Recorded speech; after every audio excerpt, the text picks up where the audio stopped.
So I recently came up with some way too early offseason predictions, and I saw Bleacher Report is back at it again. They came up with their own. You know me. I got to go take a look. Let's go talk about it. All right, so the first section is titled The Plausible Nine-Figure Candidates. And for the first prediction, they have Zach Gallen staying in Arizona, Dylan Cease signing with the Mets. Now, I agree with Gallen staying with the Diamondbacks. He's having a down year this year. ERA at a 5.31, FIP at a 4.62. The home runs are up. The walks are up. The strikeouts are down. Just a bad year here, but he does have a good track record. So I think the Diamondbacks are going to extend him the qualifying offer. He'll accept it, and then he can go back out to free agency after next season. Now, as for Dylan Cease, I don't agree with him going to the Mets, and here's why. David Stearns is always looking for value on the pitching market. I mean, take a look at what he did this past offseason. He brought in Clay Holmes. He was a reliever. They converted him into a starter. Frankie Montas, he had some pretty decent metrics last year. They took a chance on him. You go back to last season, they brought in Luis Severino after struggling a bunch of years with the Yankees, and they got him turned around. So I don't think Dylan Cease is the guy that fits that category. Now, you might be thinking, well, Robbie, the ERA is high at a 4.52. Maybe, they could get him turned around. But here's the thing with Cease. His metrics are still looking good. FIP at a 3.43. The strikeouts are way up this year. He actually leads the major leagues in strikeouts per nine this year. Now, sure, he's going to have to work on, lowering those home runs a bit. That would fit pretty well at Citi Field. I just don't see David Stearns spending the money on Cease, and I expect Cease and Scott Boras to be looking for a big payday, and I think they're going to use the metrics to their advantage here to try and land themselves a big deal. Now, there's going to be the usual suspects on the free agent market. You got the Giants. I think they're going to be active for some pitching this offseason. They could use another guy with Logan Webb and Robbie Ray. The Blue Jays, they're always aggressive every single year. But Chris Bassett, Max Scherzer, they're going to be free agents. Kevin Gausman, he's going to be a free agent after next season. So I think they could definitely be in play there. I'm looking at the Orioles. The Orioles, remember, they tried bringing back Corbin Burns. They didn't go the lengths that the Diamondbacks did for a 6-year deal. They did offer him 4 years. So I expect the Orioles to try and throw some money around to try and land a guy for the top of the rotation. And you are going to get Grayson Rodriguez back at some point. Now, if I'm looking at some big market teams like the Yankees, the Dodgers, I don't know. I don't see the Yankees going after Dylan Cease. They just signed Max Fried this past offseason. They're going to be getting Garrett Cole back. Now, the Dodgers, never say never with the Dodgers, but they just signed Blake Snell last offseason, Yamamoto a couple of offseasons ago. I'm also looking at the Nationals. I think they could be a dark horse team in just all of free agency this coming offseason. I think they need to add a guy or two in the pitching staff and in the lineup. I could see Dylan Cease being a fit here. That would be a pretty nice 1-2 punch with Mackenzie Gore and Cease. Now, could the Cubs get involved? Maybe bring him back home? Remember, they originally traded him to the White Sox, but I don't know. The Cubs, they usually don't spend big when it comes to the pitching market. So for me, I'm looking at the Giants. They're my favorite as of right now to land Cease. I could also see the Blue Jays or the Orioles as well. Up next, they say the Angels throw a slightly irresponsible amount of money at Shane Bieber. Now, Bieber's going to be interesting this offseason. He was actually just traded to the Blue Jays at the deadline from the Guardians, still making his way back from Tommy John. He's on a rehab assignment right now. But with Bieber, we all know how good this guy can be. He's got a good track record. I have no doubt at all that he's going to be completely fine when he comes back. Now, as for this offseason, it's going to be interesting to see what kind of a contract he ends up looking for. Does he go maybe that Matthew Boyd route where, it takes like a 2-year deal? Does he do another 1-year deal? Does he try to get a long-term deal? I would love for the Angels to get involved with that. The Angels, I want so badly to get back to some relevancy here.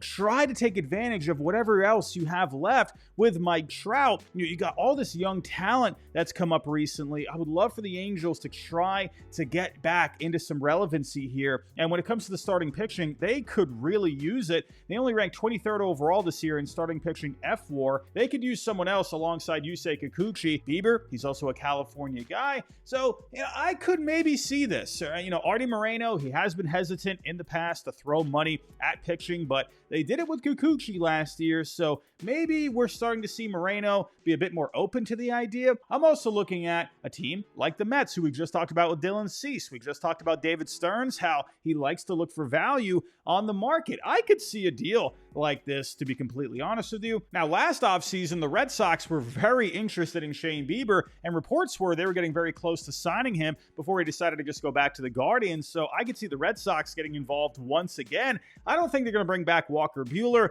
He's having an up and down year this year, and who knows what's going to happen with Lucas Giolito. And you got the team that he's currently with, the Blue Jays. If it ends up going well here over the next month or so, postseason, then yeah, I could see Bieber, if he enjoys his time there, to stick around. We'll see. But in the end, I do think Bieber is going to have a big market, and I would love for him to go to the Angels, to be completely honest. Up next, they say Michael King re-signs with the Padres on a 3-year deal. Now, the way King was pitching back in 2024, my goodness, it was looking like he was going to get himself a fat contract this coming offseason, but he's been having a lot of injuries this year, both of the shoulder that kept him out for a long time, and now he's dealing with a knee issue. But good numbers still over the 11 starts, ERA at a 2.81, FIP at a 3.30, but I do think because of the injuries, that could hurt him in free agency, so I could see him just going back to the Padres for another year, maybe a year and an option, whatever they do there. I mean, it seems to be a good fit, and because of the injuries, that is going to bring his value down, so I think that might fit into what the Padres would be willing to pay for him over the next year or 2 or 3, whatever it is. But, because of that, though, and because of the good numbers that he's posted, the good metrics, maybe other teams will see that and be like, well, hey, we want to pay you some money too. So I could see a big market for Michael King, but I could see him just going back to the Padres, reestablish his value a little bit more. Now, a 3-year deal, I don't know about that. I could see him going back to the Padres on a 1-year deal, maybe with an option to reestablish his value, and then he can go back out to the market next offseason. But if he likes it in San Diego, then yeah, why not? Just hammer out a long-term deal, just get it done and over with. So I could see both things happening there, but I do think in the end, King probably just goes back to the Padres.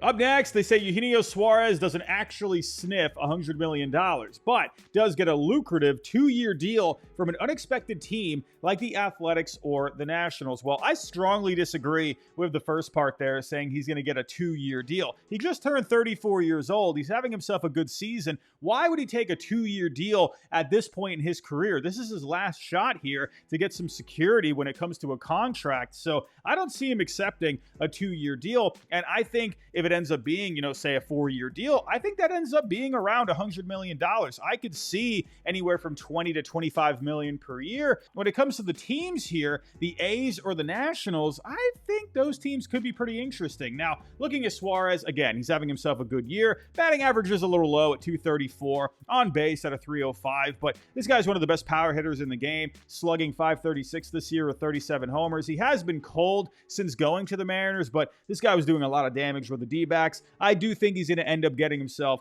a pretty decent deal. Now, I think the Nationals, I just talked about them not too long ago here in this video, where I think they're dark horses this offseason, and I could see a fit here, along with the fact, like I mentioned earlier, I think they need to make a couple of upgrades for this team to help them get back into contention here, give them some players to surround with the young talent that they have on the roster. Now, the problem here is, what do you do about third base? You got Brady House, one of their top prospects, high draft pick not too long ago. He's up at the major league level now, so if you bring in Suarez, I would imagine he would play first base or whatever. Maybe House could play first. I don't know. But I could see a fit there, whatever it ends up being. And I think that would be a nice boost here. Now, with the A's last season, they did sign Luis Severino, but you got to remember, they kind of had to sign someone because they were going to get a grievance from the Players Association if they didn't sign anyone. And going to a new ballpark here eventually, they didn't want to run into any kind of issues. So they went out there and made a move. Will they do that again? For me personally, I think the A's, if they were to spend, I think they need to go get some more pitching. I don't think they need to go out there and get a bat because they have a ton of bats in this lineup already. They're still a few years away from going to Vegas, going to a new stadium. So I'm not so sure it's a great fit overall, but I do see the idea behind it.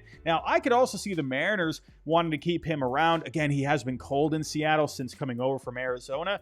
But, with the Mariners, they never really like to spend big in free agency. Now, the Mariners, they don't usually do those long-term deals, but maybe something that 3 to 4 year range could fit better for them. We'll see. Now, the Tigers were a popular landing spot for Suarez at the deadline, and I'm not going there. I was kind of surprised about that, but in free agency, I could see them jumping into the mix here. Remember, they went after Alex Bregman last offseason, so maybe Suarez could be the next guy up here. I'm also looking at the Mets, depending on what happens with Pete Alonso. He's having himself a good season this year, and I do think he's going to cash in this offseason. So will David Stearns and Steve Cohen be willing to meet that asking price? We'll just have to wait and see. But if he goes elsewhere, I could see Suarez being a fallback as an option for first base. And, who knows what happens with Brett Beatty. He has been better this year, but maybe the Mets see a chance to upgrade. I'm also looking at the Yankees. Paul Goldschmidt, they brought in on a 1-year deal. He's going to be a free agent. Cody Bellinger, he can play some first base, but he's going to be a free agent as well, most likely. So I wonder if the Yankees could be an option here. They were also a popular landing spot at the deadline before they went and got Ryan McMahon. So maybe the Yankees could pay up some money here. I think that's a possibility as well. But I think Suarez, he's going to have an interesting market. And I do think in the end, he ends up getting a 3 or 4 year deal. So postseason baseball is just around the corner. And for me right now, I got to make sure my sleep is in check, which is why I'm very happy to be partnering up with Manta for this video. So for me lately, I've been using the brand new Manta Sound sleep mask. Now, I had been using the original sleep mask by Manta, which was also fantastic. It helped block out all the sunlight, was very comfortable to help me get a full night's rest. But this right here, it just goes to another level. Not only does it block out all the sunlight, but it has built-in Bluetooth speakers, which is great for me because at night I like to listen to some calming music, some relaxing sounds, or even my favorite podcast, whatever it may be, to help me drift off to have a good night's sleep. And on top of that, it has a 24-hour battery life. It's extremely comfortable, and personally for me, it's like having another pillow on my face, for crying out loud, which is great because I'm a side sleeper. And it's also great for my girlfriend who's not going to get disturbed at night. And of course, they still have their original mask, which, like I said, is fantastic. But you can also pair that with the Manta white noise machine. Has a ton of different sound options, from ocean waves to rain to classic fan noise, all built in to help block out any distractions so you don't wake up in the middle of the night. So I've been using both of these every single night, and I'm waking up feeling better than I ever have before. So if you want to have the same effect, go down to the description below, click the link, use the code HIGH to get 10% off, and up your sleep game. Coming in next, they say Cody Bellinger signs a 3-year or 4-year deal with the Giants. Now, Bellinger's having a solid year with the Yankees, hitting .270, a .325 on base, .491 on the slugging, a .124 WRC plus, 22 homers, a 3.4 F4 overall, playing all over the outfield, a little bit of first base, a great fit, just like I thought it was going to be. Now, with the Giants, I do see the fit here. I think they could have a spot open, and like I said earlier, they're always aggressive in free agency. He used to play in that division, so there's familiarity there. I just wonder if that would be the best fit for him. Now, taking a look at the metrics, the batted ball profile is pretty below average, and that's a pitcher-friendly park. Now, in a video I did not too long ago, I did predict that he was going to end up leaving the Yankees because they got Spencer Jones coming up the pipe, and they got a lot of guys looking for playing time here. You are going to be having a couple of free agents like Trent Grisham, Paul Goldschmidt, who I mentioned earlier. So will the Yankees want to move on and give some of these other guys more of a chance, or could they just keep Bellinger around? It has been a good fit. Why fix what's not broke? Especially if Goldschmidt ends up going elsewhere, and Bellinger's versatility to be able to play first base, I think could be valuable, and that way you can get Spencer Jones into the lineup as well. So I think the Yankees still make a lot of sense here. I'm looking at some other teams here. I got my eyes on the Phillies. Now, left-handed hitters tend to do pretty well there. Now, Kyle Schwarber, I think they would like to keep him around long term, and I think he would like to stay there as well. But if he ends up going elsewhere, then I could see a fit here maybe. And what they could do is they could put him in the outfield. He would be a much better defender in right field, and they can move Nick Castellanos to DH, where I think he needs to be. I'm looking at the Nationals. I'm going to mention the Nationals a lot because I do think there is a chance they could be aggressive this offseason, and I think that would be a pretty nice fit alongside Dylan Cruz and James Wood in the outfield there moving forward. And I'm also looking at the Diamondbacks. Now, the Diamondbacks might feel a little bit weird, but I'm looking at the fact that Bellinger, he went to high school in Arizona, so maybe the Diamondbacks look to make some upgrades this offseason, and I think his bat could fit pretty well here. But in the end, I do think there is a shot that Bellinger just ends up staying with the Yankees. And again, I do see the fit with the Giants, but I just wonder if that batted ball profile is going to be a good fit there. Up next, they say Luis Arraez signs a 6-year, $90 million-ish deal with the Yankees. Now, I don't see him getting a 6-year, $90 million deal. He's really just a 1 to 2 WAR player at best. He's going to give you a bunch of singles, an occasional extra base hit, an occasional home run. Not great defense. So I don't know if a team out there is going to be willing to give him a 6-year deal for that kind of production. And I also just wonder how big the market is going to be for him. So I think tops, he's probably going to get around $15 million per season, say a 4-year 60 or a 5-year 75. I have a hard time seeing it getting close to $100 million. Now, the one thing going in his favor is he is going to be 29 years old at the start of next season. So I think a 4-year deal, maybe a 5-year deal makes sense there that can run through his age 32 to 33 season. Now, for the Yankees, I do see the fit there. They got the short porch at Yankee Stadium. That could help tap into a little bit more power there, but it's not a great ballpark when it comes to hitting singles, which Luis Arraez does a lot, and he actually hasn't hit very well at Yankee Stadium in his career. I do think there are some other teams that could get in the mix, and I apologize for bringing up the Nationals again, but they are one of the best ballparks in Major League Baseball when it comes to hitting singles, and over 11 games there, he's actually hitting .500, so I think that could be a pretty good fit. They also just DFA'd Nathaniel Lowe, so there could be an opening there, and I think that would be a pretty nice bat to put in front of James Wood, and really help set the table for him. Maybe bring in another power bat there, and you might have something cooking in Washington. I'm also looking at the Rays. Now, Luis Arraez, he's just such a pesky hitter, and trust me, I know from all my experience with the Red Sox playing the Rays, I know how much of a pesky team they are. I just feel like that's a perfect fit. The synergy just makes sense. A pesky hitter on a pesky team. I don't know. And Yandy Diaz is going to be a free agent after next season. You got Seattle, where it's more of a pitcher-friendly park. Very similar to Yankee Stadium, where it might not be the best for singles hitters, but they could use more contact in the lineups. And I could also just see him staying in San Diego. It's worked out up to this point. He's been productive there. So we'll see what ends up happening. But Luis Arraez, nah, I don't see him getting $90 million. I don't see him getting a 6-year deal, maybe a 4 to 5-year deal, but he's going to be interesting to watch this coming offseason.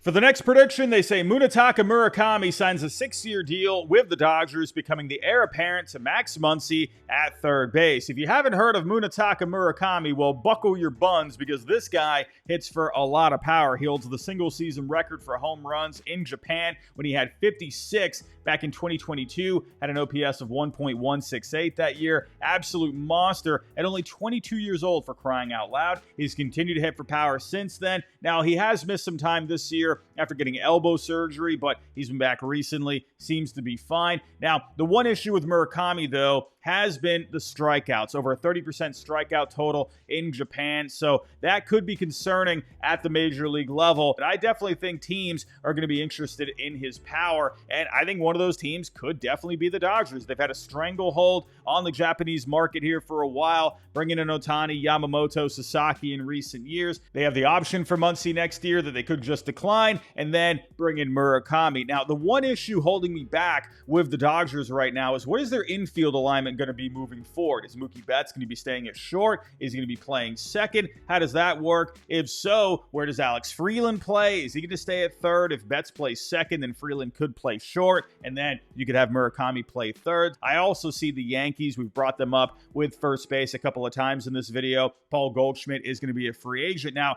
Murakami mainly plays third, but he could play first with Ryan McMahon playing third there. And with the short porch in Yankee Stadium, that could be a lot of fun. Look out for the Mets as well. Brett Beatty moving forward. What do the Mets think of him? Pete Alonso is going to be a free agent. We've talked about him. Are they going to hang on to him? I'm also looking at the Padres. We just talked about Luis Arraez here. If he goes elsewhere, then hey, that could be a nice fit. He could play first base there with Machado at third base. The Mariners, right, they have the history with Japanese players, Ichiro mainly, but Josh Naylor, he's going to be a free agent. Eugenio Suarez, he's going to be a free agent, so you could have a fit at either of the corners there. I know this is probably not going to happen, but I'm also looking at the Pittsburgh Pirates. Now, I don't know if Bob Nutting would even pay for the flight of Munetaka Murakami. I mean, my goodness, Bob Nutting, please go out and sign someone, for crying out loud. But they really could use more bats in this lineup. And I also just wonder, what is the contract going to look like? Yes, he hits for a lot of power, but he strikes out a lot. Just had elbow surgery. I'm not sure what the contract is going to look like. Is going to be around maybe $15 million per season? Does it get closer to 20? If it ends up being on the cheaper side, and the Pirates, if they could sell him on coming there, then maybe that could be a fit. I mean, they need bats at the end of the day. Murakami's market is going to be fun this offseason. On to the next section, a wild winner for closers. Now, they don't get into individual predictions, but they do mention all of the relievers that are going to be hitting the market, like Ryan Helsley, Devin Williams, Raisel Iglesias, Kenley Jansen, Aroldis Chapman, Kyle Finnegan, Emilio Pagan. They also mention that Robert Suarez and Edwin Diaz can opt out, along with Jose Alvarado having a club option, which they do think that the Phillies are probably going to decline that after he got suspended for PED use. I could see that as well. They also mentioned Pete Fairbanks having the club option. Will the Rays want to pay that? I'm not so sure. But yeah, you got a lot of good arms hitting the market, and I'm looking at the teams that really need bullpen help. The Angels, they rank dead last in reliever Fangraph wins above replacement. I've mentioned the Nationals a ton of times. I think they could definitely add an arm or two back there. The Diamondbacks, they were a huge disappointment this year. The Tigers, one weakness they've had this year is the bullpen. Will they look to add a big arm back there? You know, you got the Orioles, they're going to be looking to bounce back for next season. The Cubs, I think they could add an arm back there. You got the Mariners, who went after Yohan Duran at the trade deadline. I feel like they could use another arm outside of Andres Munoz. The Yankees, they've been having trouble with their bullpen all year. I wouldn't be surprised to see them let Devin Williams go and go after another arm for their bullpen. The Blue Jays, you got the Phillies here. They're aggressive in free agency. So I could see a lot of these teams getting in the mix. Up next, they have Ranger Suarez signing with the Orioles for 4 years and $104 million. Now, I really like the fit here with the Orioles. I do think they need to go out there this offseason and go land a starter for the top of the rotation. But I do think he ends up making more than this. They have 4 years, $104 million. With the market, teams always looking for starting pitching. I think it ends up getting up there a little bit. Maybe not too much higher, but I think he ends up breaking that. Now, with Suarez, he's about to turn 30 years old. He's had a couple of injuries over the last few years, so I do think that's going to limit his ability to get, say, a 6 or 7 year deal. But I think the sweet spot is probably a 4 to a 5 year deal. I could definitely see that. And right around 3 wins per season moving forward, I think that's fair. He's been very solid over the last few years, having a good season this year. 18 starts, ERA at a 3.28, FIP at a 3.26. So I wouldn't be surprised to see him get, say, 25 to 30 million per year. So I think, say a 4 year, $120 million deal, maybe 5 at, say 140 to 150. I think you could see that. Again, I really like the fit with the Orioles. I think they need someone at the top of this rotation. I think that would be a very solid 1-2 punch with Grayson Rodriguez when he comes back. Have Suarez there. That'd be a pretty nice fit. And I think back to the Orioles when they offered 4 years for Corbin Burns. So I think that fits in the ballpark of what Suarez is going to end up getting. I'm also looking at the Blue Jays. I've mentioned them with starting pitching here. They got a couple of guys hitting free agency, Gosman after next season. So I could see a fit there. Would also give them another lefty in the rotation. I'm also looking at the Phillies. I mean, again, like the old saying goes, why fix what's not broke? And Taijuan Walker is going to be coming off the books, so you could just use the money there to pay Ranger Suarez moving forward. So I could just see him staying with the Phillies, but I do really like the fit with the Orioles. Moving on to Pete Alonso, and they think he stays with the Mets for 4 years and $110 million. Now, in my own way too early offseason predictions that I did not too long ago, I said Pete Alonso was going to move on because I'm not sure how far David Stearns is going to be willing to go to keep him in the fold for the long haul. Remember, they went down to the wire last offseason. They got a deal done late after Steve Cohen stepped in and said, hey, let's get a deal done. Let's hammer this out. With the year that he's having, his best year, in my opinion, since 2022, teams are going to be really attracted to Alonso this offseason. He's hitting .269, a .352 on base, .522 slugging, a .143 WRC plus, his best since 2022 with 28 homers. So yeah, teams are definitely going to be intrigued with Alonso, a power right-handed bat that can absolutely help out your lineup. Now, Steve Cohen, I do think he's going to be a big factor here. He's been a lifetime Met. He's a fan favorite. So I could see see Cohen wanting to keep him in Queens for the long haul. But if he's looking for more money than the Mets are willing to offer, then again, I could see him moving on. So I'm looking at some other teams that could jump into the mix. I'm sorry to mention the Nationals again, but they have an opening at first base. I'm going to keep my eyes open on the Rays. I've mentioned them a couple of times in this video, but with new ownership coming into town, I wonder if they're going to be looking to invest in a star player. And Pete Alonso, he is a Tampa native, so maybe that could be a fit here. But Pete Alonso, I think there is a chance he stays with the Mets. I just wonder, are they going to be willing to meet what he's going to be looking for? Moving on to Bichette, and they think he signs with the Braves for 6 years and $126 million. Now, I see the fit with the Braves, but I think he ends up making more than this. They say 126, but I think he ends up making anywhere from 25 to 27 million per year. So that would be right around a 6-year, $150 million contract. I do think he ends up getting 6 years. He's not even 28 years old yet, so I think a 6 or even a 7-year deal is very possible. Remember, he did have a down season last year, a terrible season, but he's bounced back in a big way this year. And go back to the few years prior to the down year last year, he was anywhere right around a 4-win player on average. So I think for sure he's going to make at least $25 million, especially with the bounce back season he's having. Now, I do think the Blue Jays are going to make a strong attempt at keeping him around long term. You do have Arjun Nimmala coming up the pipe down to the minor leagues. You do have Josh Kasevich, who could be major league ready soon. But with Bichette, he's still under 30 years old, so I think you can just invest in him long term, and then you could use Arjun Nimmala and Kasevich as possible trade pieces to help improve other areas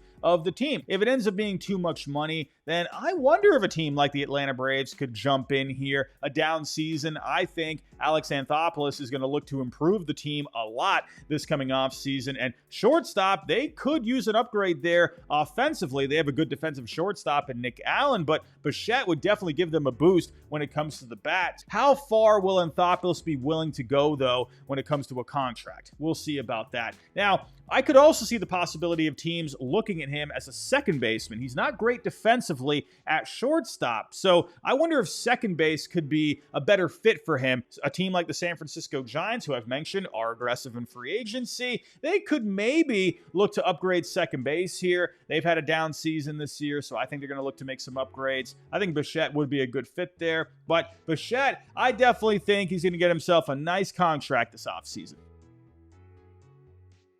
Moving on to Alex Bregman, and they think he signs with the Detroit Tigers for 4 years and $128 million. Now, I strongly disagree with this one. I do think Bregman and the Red Sox are going to work out a new deal at some point. He's been a perfect fit in Boston. His swing was built for Fenway Park. He was one of the best players in the American League before going down with a quad injury. He has a 3.1 FWAR in just 77 games this year. He was on pace for a great season if he didn't go down. He's been perfect at Fenway Park. He's been perfect on the field and perfect off the field as well. He's been a great mentor for all the young guys like Roman Anthony, Marcelo Meyer, Christian Campbell. He's been a clubhouse leader. It's just an amazing fit. I think for the Red Sox, the fact that they traded Rafael Devers to the Giants and they cleared off all that salary, they should use that money towards Alex Bregman. He's the face of the franchise, I think, moving forward. I think they need to pay the guy. And he just did a collaboration with Sam Adams. I mean, my goodness, it's just so perfect all the way around. Yes, I know the Tigers showed interest in Bregman last offseason, but